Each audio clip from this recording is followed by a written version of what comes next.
Okay, thank you for joining us here today. So the first question is, can you tell us where you are from? I'm from Toronto. Okay. I was born in the West End.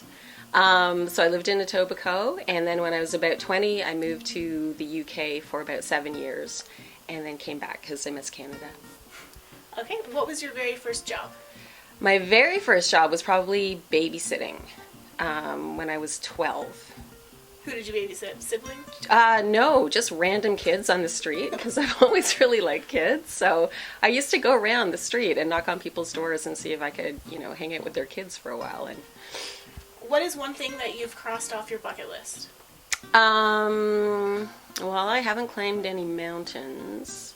I did write a book, and I always wanted to write a book ever since I was very young.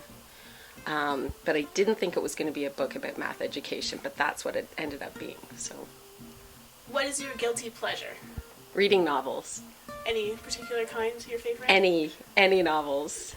Any novels. Because as an academic, we have to read a lot of journal articles, and it can be really dry sometimes, some of the mounds of material that we have to get through in order to stay current.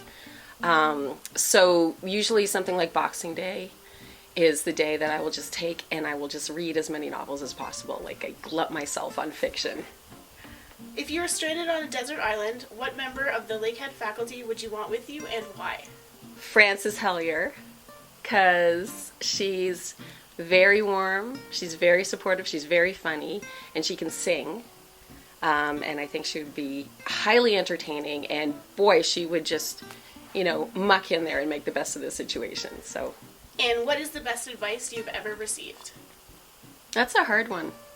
Because usually people don't really like unsolicited advice so much. I guess the best advice I've received is not to let negative people live in your head.